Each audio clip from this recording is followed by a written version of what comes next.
All right. Now I have some instructions that are a little more concrete that will describe how this day is going to go today. A couple of things. I've had a long relationship with the lab, and for a long time, I was the only person really allowed to get anywhere near MIT who is a college dropout.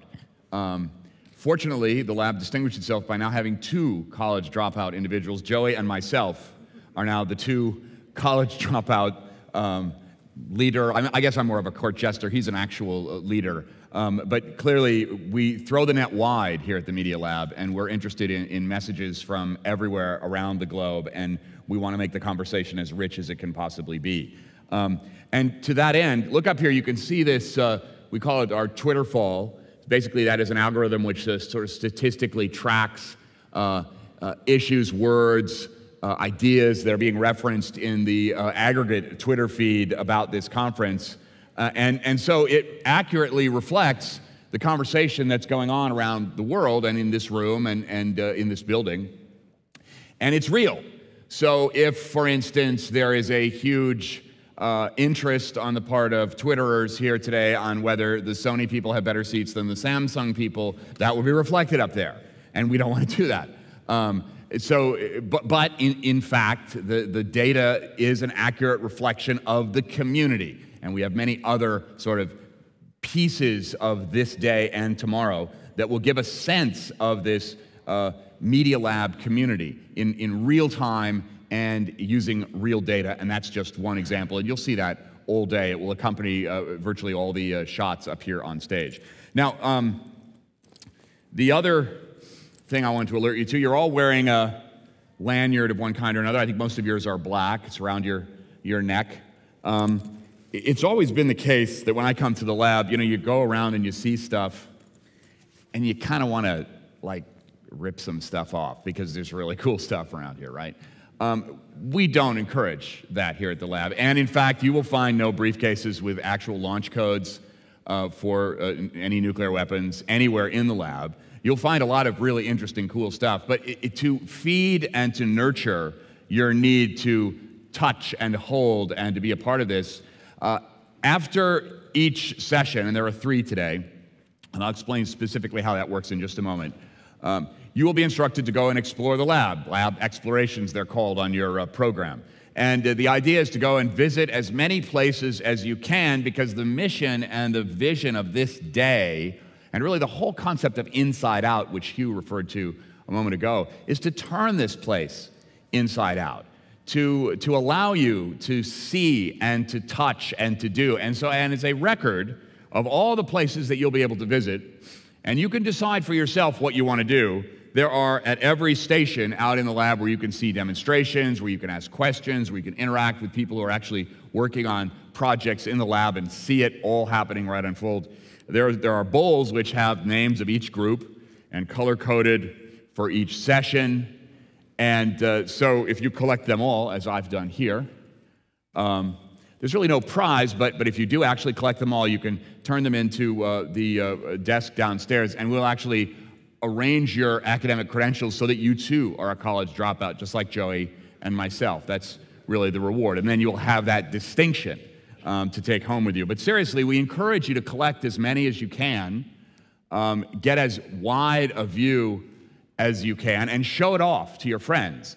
Because if you come back from the explorations and your lanyard is devoid of any of these, then we will all know that you basically just checked your email during the exploration, and you hung out on your iPhone, and you did some texting, and you didn't explore the lab. You didn't take advantage of the inside-out potential here. So that's number 1.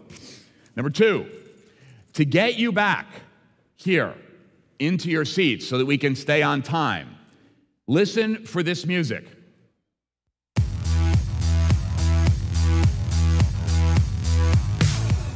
That is that we tried to get some Gabriel stuff, you know, but we couldn't get the rights. So,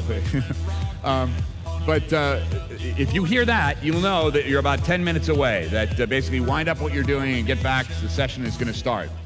Then a few minutes later, you'll probably see something like this. Attention, everybody! It's time. That's right. It's time to return to the 3rd floor atrium to get the rest of the program going. Please finish what you're doing and go to the third floor atrium right now. See you there. Now, I don't know who that guy is, but he sounds pretty reasonable there. And hopefully it will all remain very civil and reasonable. So when you see that, and it's going to be piped throughout the building, there are video monitors everywhere in this building. Hopefully, though, you will get the message, and we won't have to broadcast any of this. My reputation's on the line here. I'm the one doing all the work, and you're standing around out there just having a conversation with some scientist. Get back to the third floor atrium now. So it's going to get pretty intense if you don't follow the rules. Now, the way the sessions are going to go, we will have 5-minute presentations from scientists here at the lab to give you a sense in brief of the diversity of projects that are taking place around the lab, and there will be 5-minute presentations, about 4 or 5 in each session. Then we'll have a panel at the end of that where we can explore to a certain extent some of the implications of the work that was discussed in the individual presentations, but also to explore, I think, what Andy was talking about, some of the larger ideas and the initiatives that the lab wants to take. And at all points, we're interested in your input. And so each session will be 5-minute sessions, and we really need people to stay to time, and there's a clock right here, and I'm the enforcer, as you can tell. And then finally, in the whole reinvention of the Media Lab idea, and to the notion that digital understanding is something more profound than occurs during a prostate exam. Digital understanding is really about a moment in human history. E.O. Wilson described a couple of million years ago the moment where human brains began to change, coinciding with the moment when human beings began to read the intent of the humans around them. And from that reading of intent to determine if somebody was with you or against you, that simple notion replicated and iteratively became virtually all language and culture and art and the evolution of the brain biologically that took place because of that impulse really has created everything that we see around us. We are at that same moment again. When I was a little kid, I used to think when I learned about evolution that, maybe wings would start budding from me or something, that I really wanted to see evidence of evolution during my lifetime, or maybe a jetpack. I had a moment when I first observed Marvin Minsky a couple of decades ago wandering around with those vests that he always wears with pockets to put all the technology in, and he would say, "I'm evolving." And I thought, I don't know if that quite works for me, but hey, who am I to question Marvin Minsky, right? But then finally, what's going on, and Andy referred to it, and Joey referred to it, and you are experiencing it here, this ability to read intent on a planetary scale with the technologies that exist now constitute a moment in human evolution where we really are diverging from the past and moving into the future in a fundamentally different way. And so every question that we ask and attempt to answer here at the lab over the next 2 days is all about this extraordinary crossroads that human beings are positioned right now. And, as Joey mentioned, we used to have this notion of intellectual property that was very sort of restrictive and kind of a closed box, lots of paperwork associated with that. We've dispensed with all that here. The lab is open. You are witnessing everything that anyone can see. You don't need a special badge to be anywhere at the lab these 2 days. However, thanks to the sponsors, anything that you touch in the lab, we will be recording your DNA, and we'll make an archive of that, and that technology is really great. And on the way out, you'll notice a little laser pointer. It might sort of alight on your forehead for a moment, and when that happens, don't worry, you'll just have no memory of the last 2 days. And we've worked that out. We're beta testing that today, so all the IP stuff is definitely taken care of. Have a great time today. Explore widely and deeply. And let's begin with our first presenter, Kent Larson.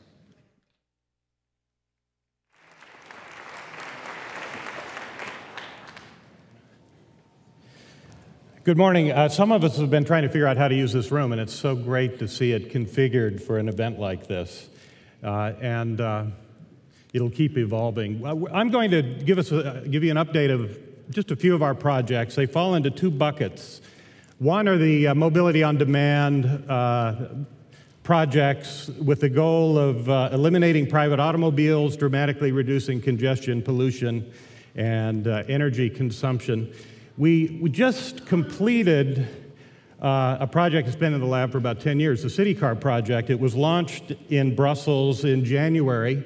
One of the Media Lab sponsors licensed it. It kept all of the main attributes. It's drive-by-wire, has robot wheels, the front door opens, you can step directly out. It folds to occupy very little space. This is the president of the EU, Barroso, who was there at the ceremony. We took most of our team over, had a great time. This is Carlos, our sponsor, giving me a thumbs up. So it's a good time to move on to other projects. That's been launched into the world. Nick in our group is looking at the implications of autonomous vehicles. As Andy said, autonomy is maturing. What's not is methods for a driverless vehicle to communicate with pedestrians. So Nick is exploring how the vehicle can communicate its intent to a pedestrian. He has 4 or 5 different strategies. He's going to be testing those to see. It's a little Terminator-like now, but we'll see what works in some studies that he'll be doing in the next month or so. We have a new vehicle we're excited about. We call it a persuasive electric vehicle. The big challenge, I think, is even more than technology, is changing behavior. So this is a 3-wheel bike lane vehicle. Meets the EU regulations. It encourages people to get exercise. We think of it as simultaneously solving the problems of energy congestion, mobility, aging, and obesity, sort of democratizing access to bike lanes.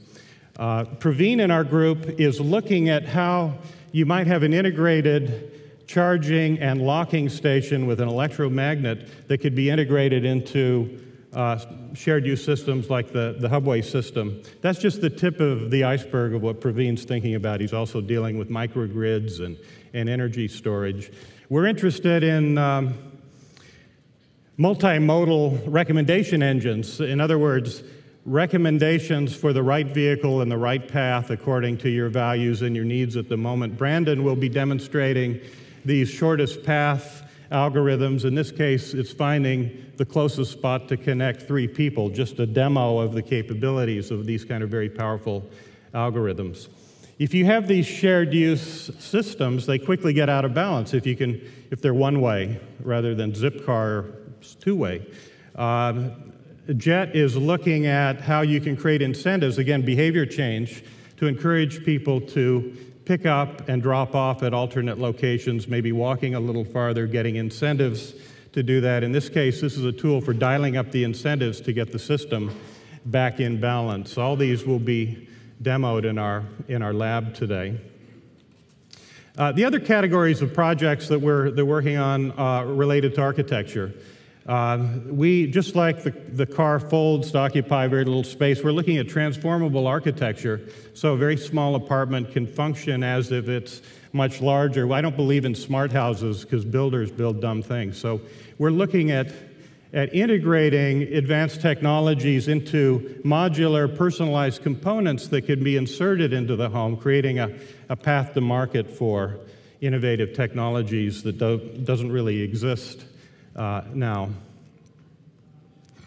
And in fact, Asier in our group is built the chassis of this robotic wall that can be a platform for integrating these modular components. It has sensors, so if there's a baby or a puppy in the way, it will stop. We're particularly interested in how work is changing and becoming distributed and mobile, and how the home can become a workplace as important as the office. Jenny in our group is looking at new types of urban farming. This is an aeroponics platform that she just completed last night. This study that you see here came out of a workshop we did in the Miyagi Prefecture for reintroducing next-generation farming to the area devastated by the radiation from Fukushima and the tsunami. And then finally, because we're very interested in this remote collaboration, this is a way of, I always sketch on a notepad, and this is a study of how you can more naturally share information remotely with people that Athne will see. Now, our demos are a little hard to find, so be adventurous. You go down the hall, do a little dog leg, follow it to the end of the corridor, and you can see all our work. Thank you.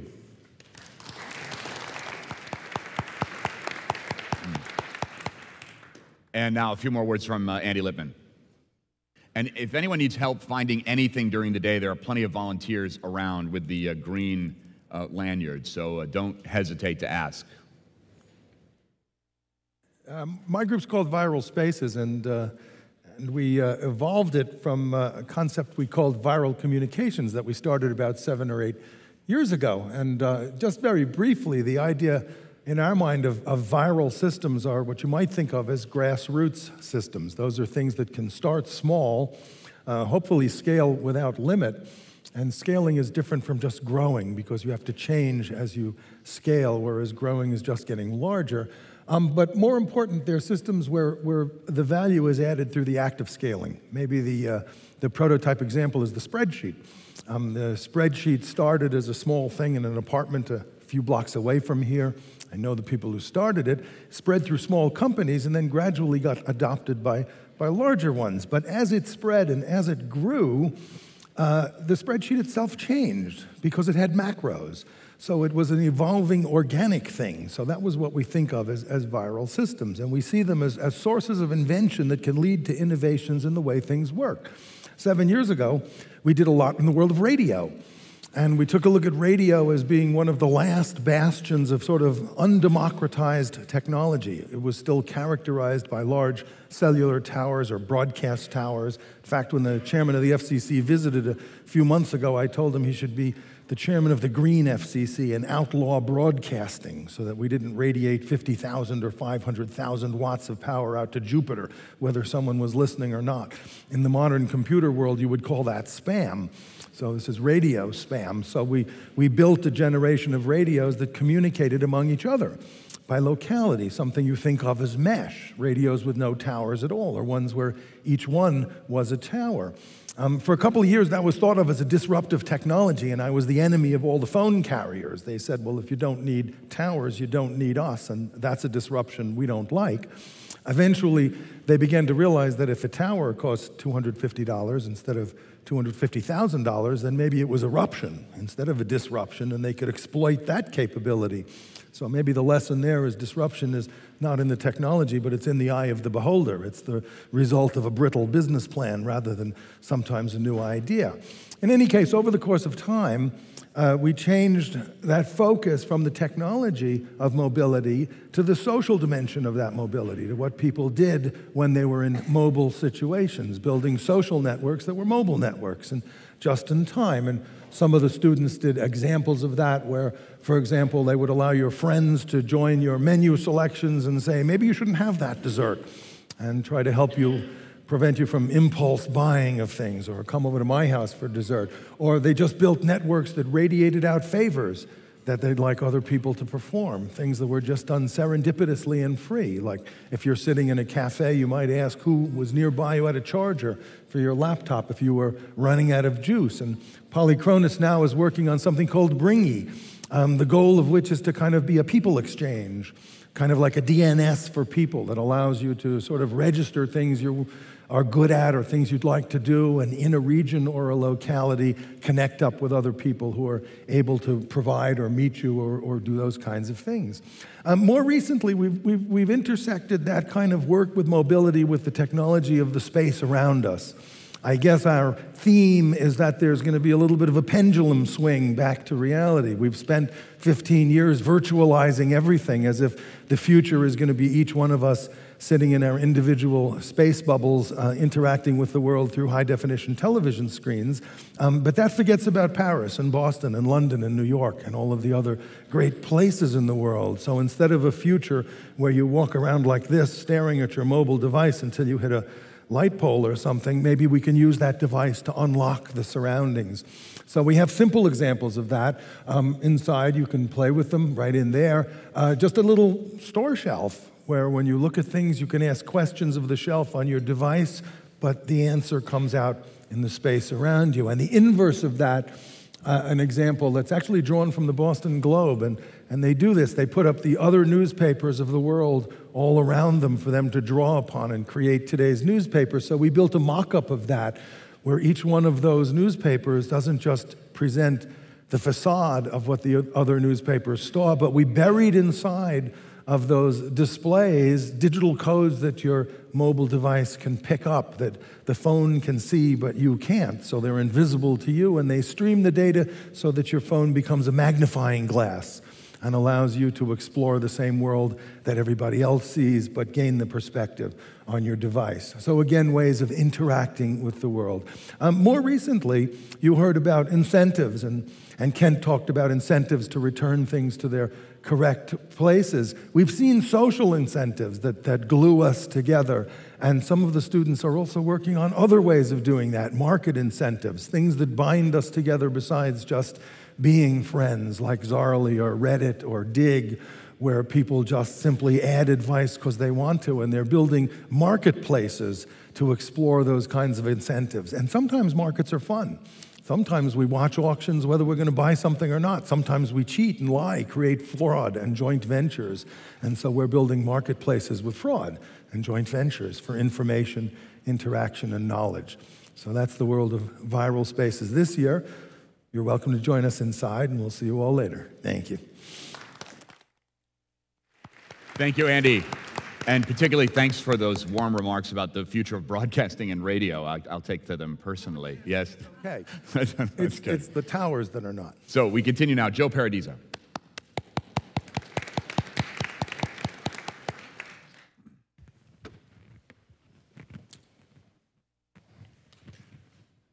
Thanks, John. My group looks at how we're all going to connect to this digital nervous system that sensor networks are forming across the planet at all scales. And all of our projects can be viewed through this lens in different ways. We're doing a set of projects on what I call broadly digital omniscience. We have all these sensors everywhere. Why can't we browse all this information without being constrained by locality, without being constrained by the laws of physics? Will this usher in something like a new kind of omniscience where we can just kind of cast our awareness in different ways into different spaces? So we're looking at manifesting sensor data in virtual worlds so you can freely reveal all this information that exists in the spaces we inhabit. And of course, if it's on a mobile device, it's something like a tricorder. Sorry for the mismatch here. Thinking a bit more broadly, what about sense of danger? We've been working with people doing construction at very large sites in different parts of the world with wearable sensors to try to get some sort of safety context. So again, grafting onto perhaps a sense of danger and ways of representing that data. Sense of empathy. My group has built robotic interactive cameras that actually pull stories from people. We let them loose in places like the Media Lab. They wander around, they engage people in a narrative when they find them, and they basically exploit people's sense of empathy for a robot that's cute. So we've got an amazing documentary in the Media Lab that Boxy just created by letting it loose and letting people interact with it. Sense of proprioception, the way we move. My group has done a lot of work with wearable sensing for sports, working with the doctors for the Boston Red Sox, trying to forecast player performance, propensity for injury, and again, we're sensing basic motion. Think about the world as a muscle, right? Actuation. The world is kind of a prosthetic. We're looking at smart buildings that way, controlling the heating to really regulate to your comfort, not to a temperature on the wall, or controlling lighting to help you see better. So thinking of buildings, these systems that are supposed to assist us is really prosthetics. It's grafting onto our greater muscles in some sense. Going further that way, thinking about a tool as a prosthetic. One of my students, Amit Zoran, is doing something he calls the 3D, which is a handheld tool that lets you do craft like a regular craftsman that's used to working with your hands, but knows the CAD of what you're trying to build and can track the device. So it's a union of man and machine at a very fundamental level. It's got the precision of a machine and the freedom of a craftsman in the expression. So Doppelab, maybe we can run Doppelab, Brian? We'll fade to a real demo. This is the building now. This is a virtual mock-up of the Media Lab, and that's with the walls on. You can turn the walls off. We can see right through. You can see all the people that have RFID badges that are near the readers. Those cubes that have your faces are them. Temperature, humidity, those grid of sensors in the atrium. You can see it rendered there. all the flames or the temperatures in different offices, if they're bluer, they're hotter, if they're redder, they're cooler. The spheres tell about temperature exceptions. Now, can you dive in a little bit, Brian, and give us audio? So we're going to come right into this space and hear me, although my voice is distorted, so you can understand what I'm saying. This is the first time we've actually tried to listen to a space we're actually in. Feedback. Again, you can see people that are around near the readers with the cubes. And you can just kind of flow through. The audio is spatialized. You can understand what people say, but you can hear the nature of the presence of people, what's going on in the space, and you can just kind of float through it. Okay, thanks. You can run this on a web browser.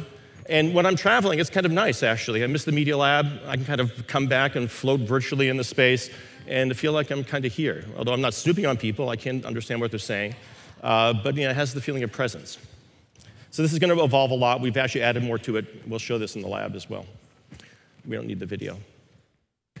We think a lot about how people connect to this kind of environment. And going back to history, Rene Descartes, everybody knows him for the Cartesian coordinate system, but also he was a real pioneer in the philosophy of mind.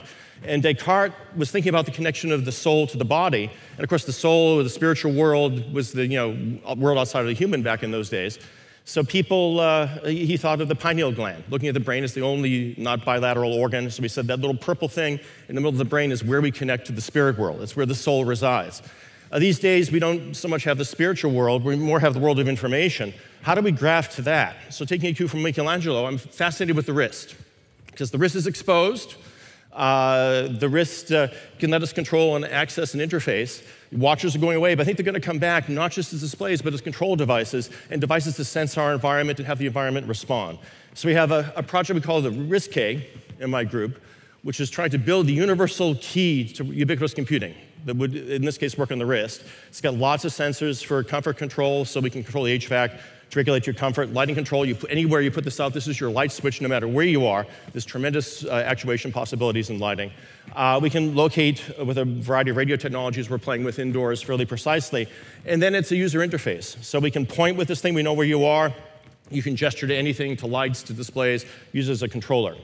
And of course, to get people to wear it, it's going to open the doors. So you just go by a door, put it there, and the door will open. I did a little article as we were developing this with a new scientist, and it totally went viral. And they invented this image for the RISC key. We never made it. That's not our image. People asked me for a high-res version of that image. I couldn't give it to them because we haven't done it yet. But we do have it now. You will be the first people to see the working prototype of the RISC key up in my group. Brian Maton has made a device that actually functions. He can control lights with it and starts to do more with it. So you can take a look at this thing as it evolves.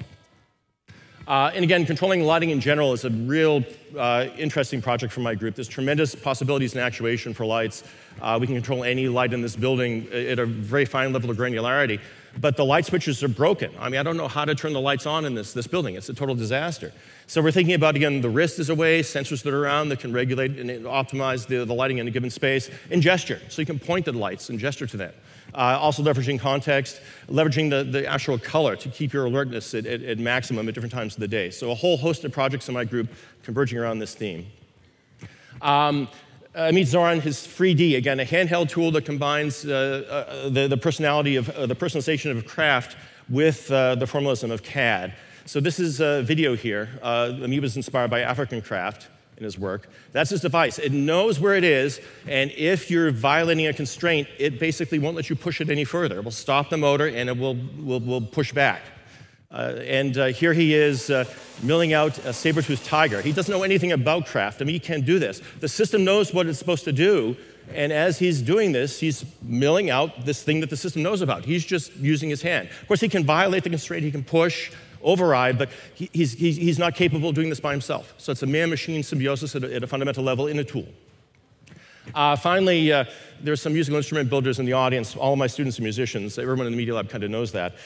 We have always a few musical projects. Now my gong's work is actually in printed sensors. So we can print sensors out roll to roll that can be very big, have them sense lots of things, even wirelessly power them. But she's made a series of beautiful ones. I mean, if you print it, you can make a really gorgeous thing. And of course, if you put an instrument, it's compelling, right? Musical instruments have to look beautiful as well as work well. So she's made these gestural controllers she's printed out, put on ukuleles, and as you're strumming, you can do all kinds of amazing things just by gesturing on this sensor. So you have to come up and play it if you know how to play. So please visit us on the 5th floor in back of Leah Beckley's beautiful demos, and behind Patty Maz's amazing stuff is us. So please come and see us. Thank you.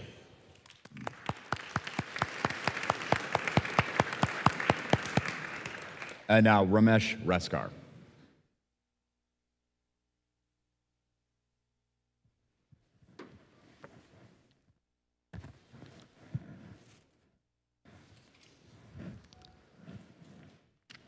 Hello, everyone. I'm passionate about creating superhuman abilities to visually interact with the world. How can we create superhuman experiences with cameras that can see the unseen and displays that can change the sense of reality? How can we build cameras that can look around corners? How can we create new perspective by looking at thousands of photos streaming from a stadium? How can we exploit LCDs for new types of 3D displays? And how can we convert mobile phones into diagnostic devices? Wow, a camera that can look around corners. We announced this project about 18 months ago, an idea to exploit multiple bounces of light to be able to see beyond line of sight. And if you have such an ability, we can create cars that can avoid collision of what's around a bend, or build endoscopes that can see deep inside the body behind occluders. But before we give the superhero these abilities to look around corners, we have to do many experiments. And we're happy to announce that our initial experiments were recently published by Nature subjournal, and Nature created this video. And this is audio.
And the byproduct of that is inspired by the stunning images created by Doc Asherton of watching a bullet through an apple. Now we can capture a bullet of light, a bullet of light that travels about 1 million times faster than an ordinary bullet.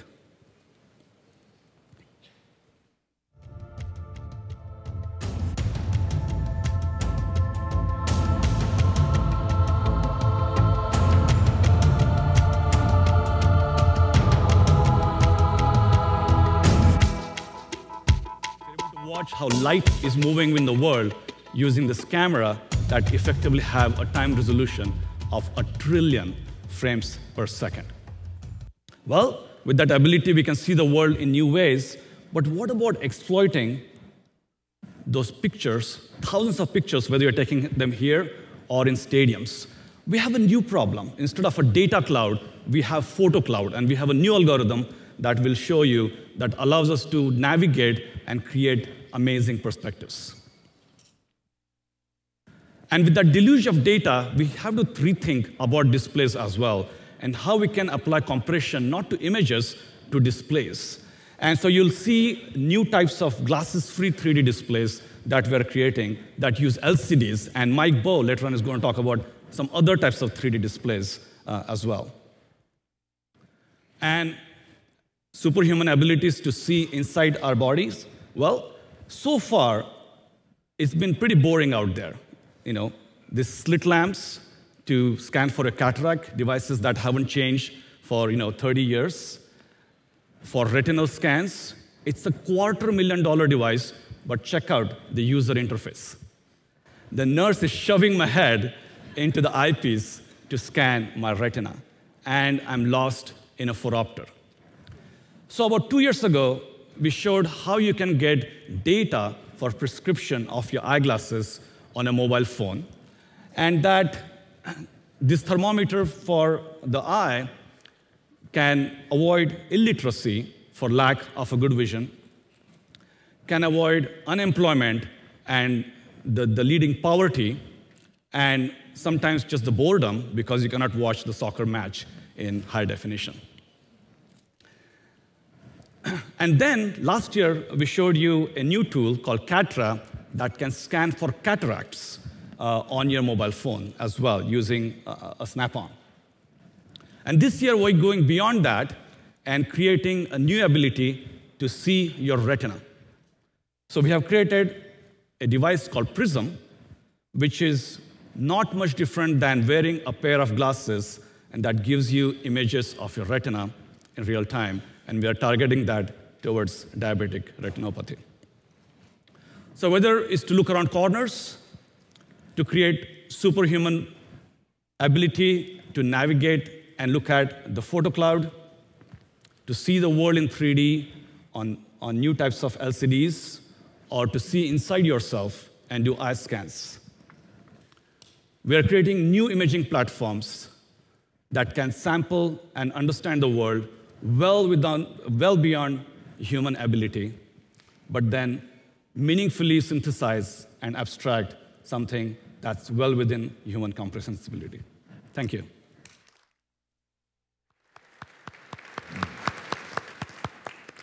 And our last presentation for this session before the panel, and then your exploration, Michael Bove.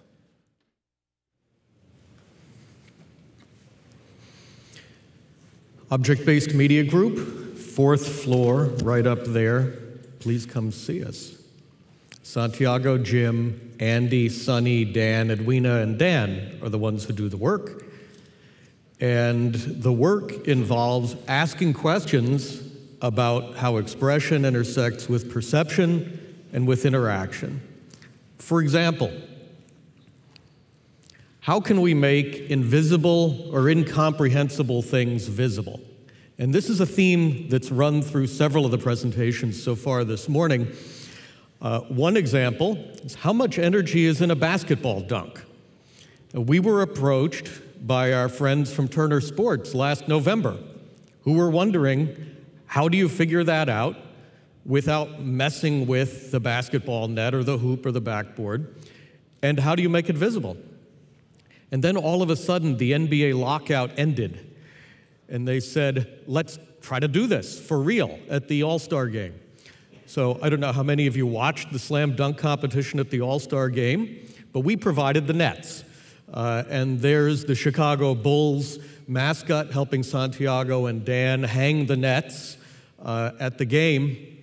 And so it's a standard NBA basketball net, but it's got a little bit of magic in it. It can actually measure the energy of the ball, and no matter how the ball hits the net, and it can relay that back to a computer so that graphics can be generated.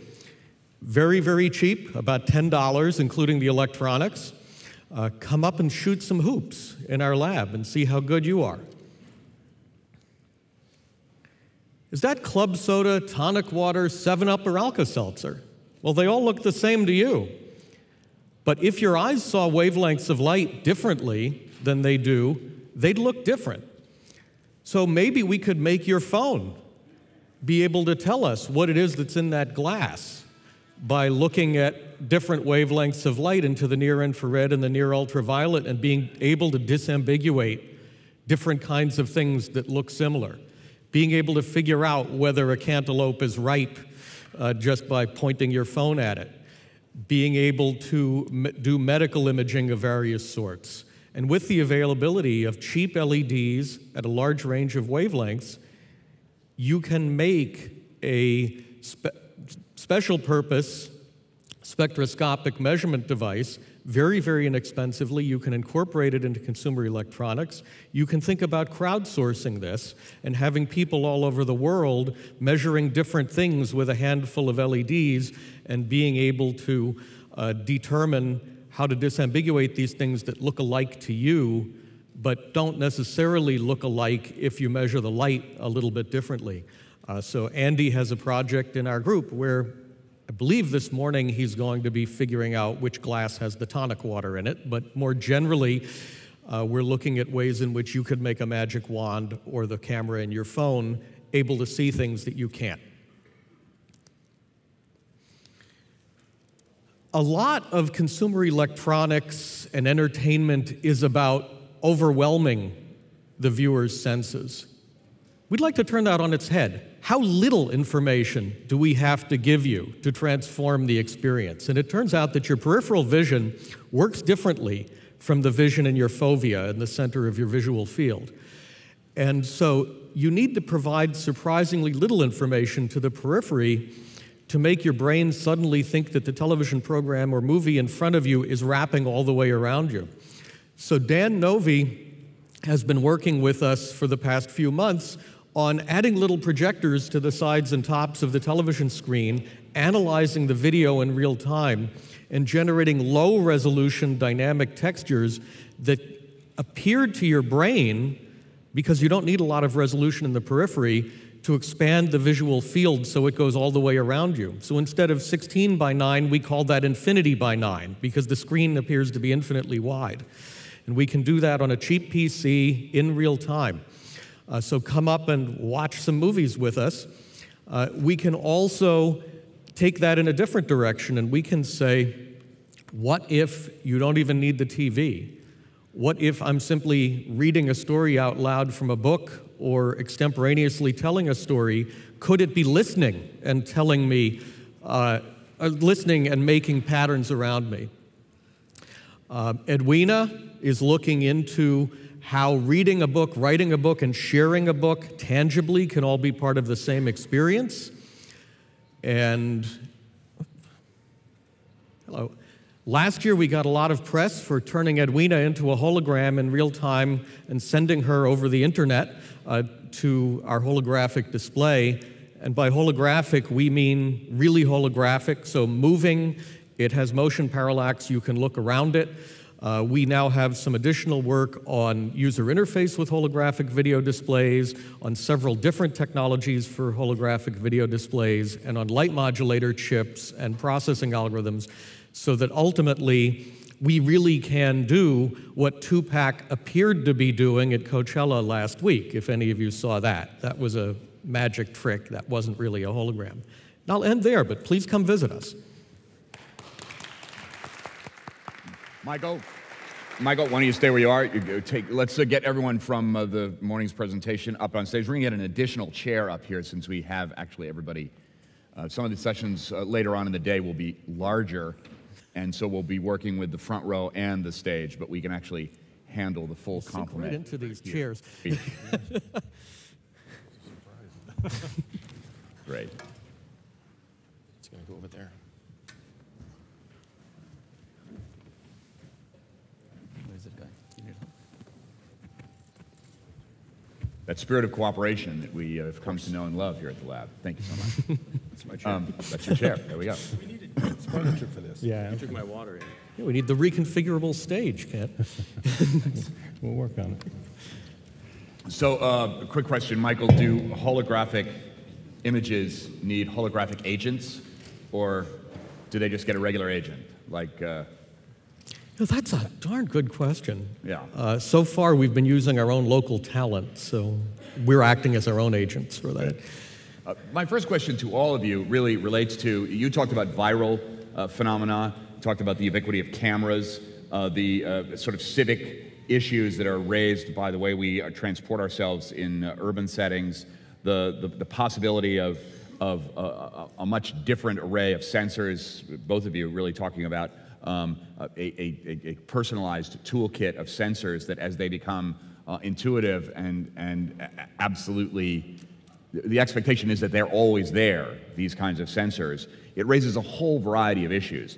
How confident are any of you that the institutions out there, either market-based institutions that sort of take a good idea and suddenly push it out, or civic institutions that attempt to imperfectly democratize some of the devices and experiences that you're all working on, how much of an update do these institutions need to get full impact? Because some of the ideas that you're talking about immediately scale to the point where it suggests, you know, maybe a top-down governmental structure is actually the best way of implementing some of these things, because to start one at a time might actually just take too long. Andy, you begin, and then any of you just jump in. Do we need an update on democracy? Do we need an update on market forces? Can implementation of these ideas take place under the current regime of institutions and civic organizations that we have? They're going to happen by themselves, John. I mean, we're bringing sensors into our environment on the backs of things we're buying for other purposes. Let's explore by themselves. Is that a market phenomenon? Is viral behave more like a market phenomenon, or does it behave more like a democracy phenomenon, or is it more, you know, the EU is a little bit more of a benign dictatorship in some ways? I don't think they'll happen by themselves. I think it will need what we're beginning to call trust networks. You know, regulations in place that deal with how data is exchanged, a little bit how like banks exchange money. And you'll need technical safeguards to protect the data. People will need to be confident that they benefit, not some anonymous corporation or the government. I think all three of those things have to come together. And in fact, I don't think anything will happen until they do. Go ahead. Well, I would offer in the case of things like sensors that there was no regulation that said we needed to have hundreds or thousands of microprocessors in our houses. They came in for a variety of reasons, but now they're there, and people at places like the Media Lab are starting to think about what happens when you think about them as an ecosystem, not just the thing that controls the touchpad on the microwave oven and the other thing that is inside what you think of as a TV.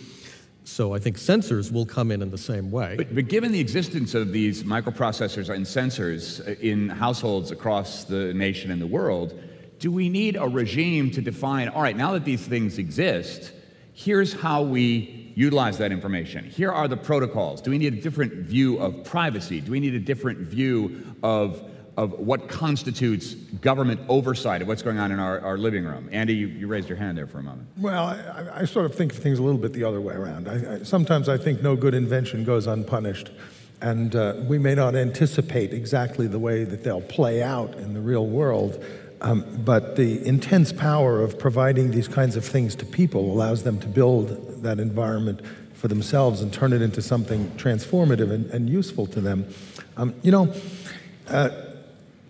40 years ago, when I was a kid, we all had cars that cost $100.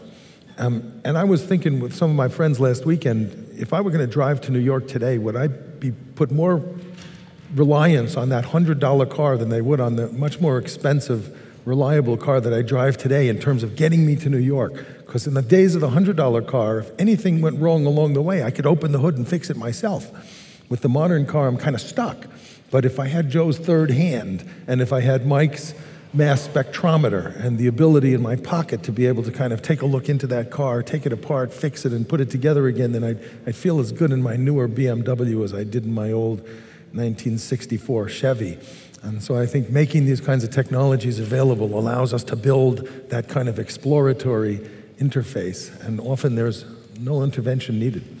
Although you have that information because you work here, so you're already way ahead. The question is, what are the institutions that push that availability out so that it becomes not simply a, wow, I heard about this awesome thing, it actually becomes this expectation that in fact, you don't buy a car unless it contains that capability of fix it yourself on the road or that kind of level of sensors. Ramesh. You really have to break it down into two different areas. One is a world where everything is virtual, and one is a world where it's part virtual and part physical. And it's very easy to get confused between scalability of those two types of problems. You can have millions of users overnight if your website or your service becomes popular. But I think what we saw a common theme among these presentations this morning is that at the Media Lab, we really worry about how we're going to make an impact in the real world. As Andy was saying earlier, it's not just a bubble that we're going to live in. And so I feel like the reason we are here today and tomorrow is to really have an interface with the bigger world. I don't know if it has to come as a top-down solution, or there is some organic way we can organize this, we can influence these activities. And so I've had some great discussions with Joey here on how we can open the lab and how we can have an open atmosphere that not just cultivates that innovation, but also allows us to create virtual extensions of the Media Lab that have a physical manifestation. Do you need to design the uptake of some of these ideas in the sense that some of the ideas that were presented here, you almost want to reach in and say, wow, this can be implemented immediately if we, and in fact, in a lot of them, the capability is out there in the devices that already exist. The microprocessors are actually in living rooms. What is the threshold whereby we say, in fact, this is how it's going to be? Download this app and you can experience, whether it's medical imaging or 3D television, which would benefit certainly the network experience, but there are also any number of purely democratizing notions of which candidate do you prefer? Which healthcare option do you prefer? Joe? Not everything we do, of course, is software, so it's not always downloadable. But we tend to put everything out there for people to use. I mean, Doppelab, you can physically run in a web browser. Of course, that's running here at the Media Lab. We provide the tools to our collaborators to try to build virtual browsers for other kinds of facilities, too. So we're very much about pushing our stuff out to whatever avenue can work. Open source, putting it out, posting it, letting people run it, let them download an app, or work with one of our sponsor companies. We've worked with many of them in my group, and it's true for all of us, to really try to bring these things into the world. Go ahead. Sometimes the institutions react to what's actually going around. We heard a talk a few weeks ago by the ex-director of Al Jazeera. And Al Jazeera was caught flat-footed during the Egyptian revolution. They didn't have any cameras in Egypt, but the people did. And the people radiated those through the internet to Al Jazeera headquarters. And suddenly that institution that was used to broadcasting professional journalism created by professional journalists found itself in the position of being the editor for journalism that was created by the people that were out there in the streets. So sometimes, the force involved in doing that can impact the institution as well as the institution being required. The argument there is we don't need Al Jazeera, right? Isn't that the implication of where that goes? We've already seen that with the advent of Twitter and texting, there is no such thing as a headline anymore. Yeah, but what's the need? The issue isn't need. The issue is the utility. Okay, is there utility in having them there? Probably yes. Is there a need for them? Perhaps not. Probably yes, though. Really? Oh yeah, sure. But ultimately, are we going to need to aggregate at a particular point called Al Jazeera or NBC or CNN when these cameras are able to organize themselves and deliver a level of on-the-ground credibility that rivals what CNN can do?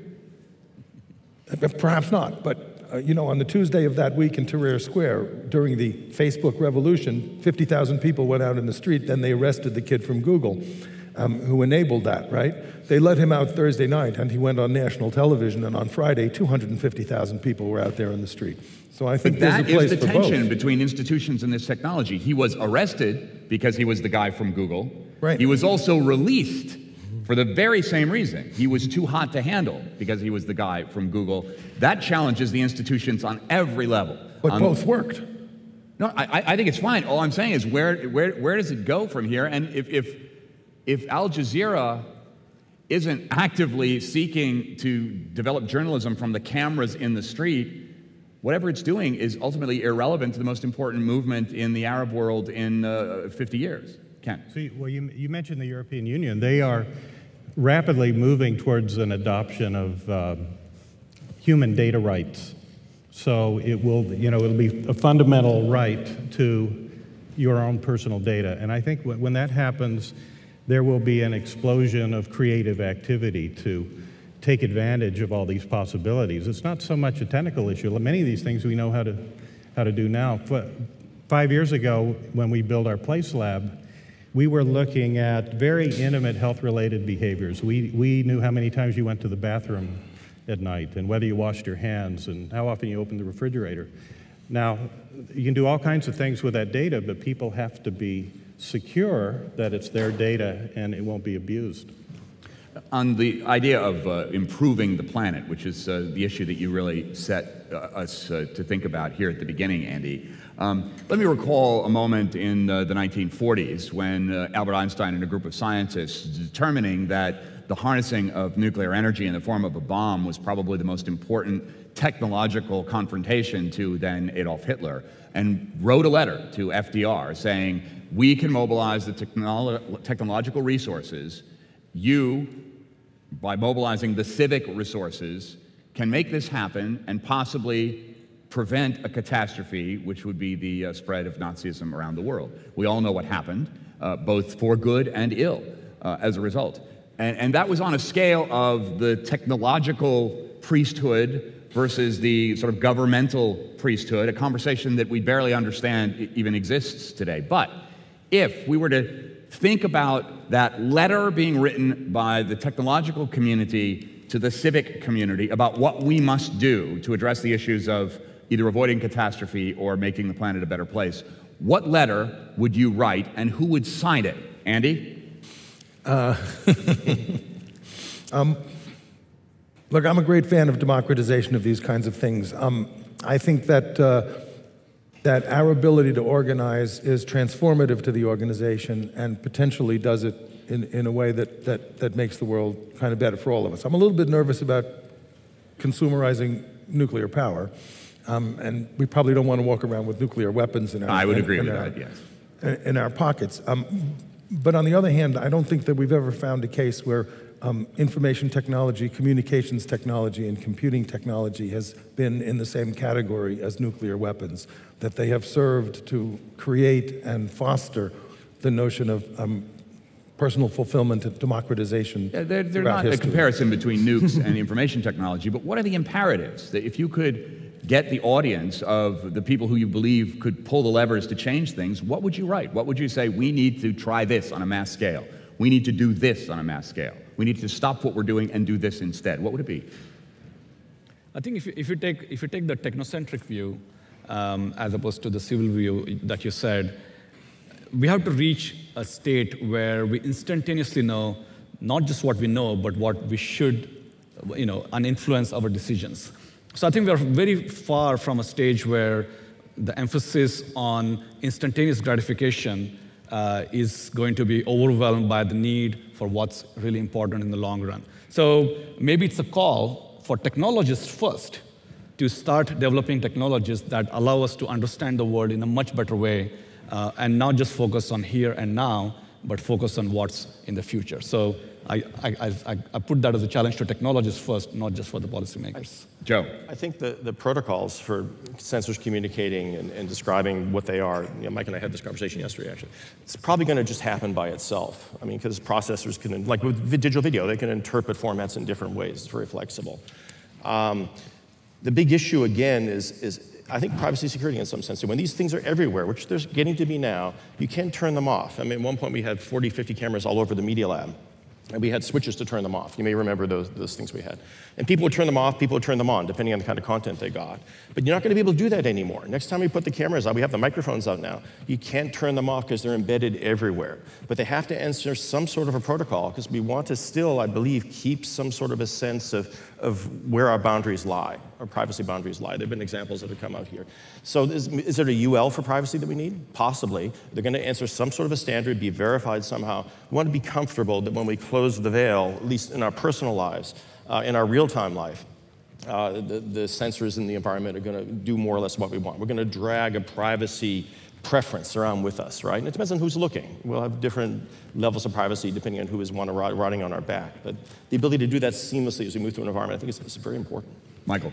Well, more generally, I think one of the problems is we're building systems that are complex and we're not building an understanding for the public of what's really going on. And so when you look at some of these issues relating to mobility or energy or privacy relating to digital data, the big problem is simply that we're working in a world here that most people can't get their minds around. And we really need to understand how people can form an understanding of what it is that's being created such that it's not scary, that they understand why we're doing it and why it would be beneficial, and also so that they can take a fair assessment of the possible risks and we can start thinking about mitigating them in advance. Andy, take us out with a final thought. You want a letter? I'll give you a letter. Okay. Okay, here's a letter we wrote 15 years ago when we did a world summit.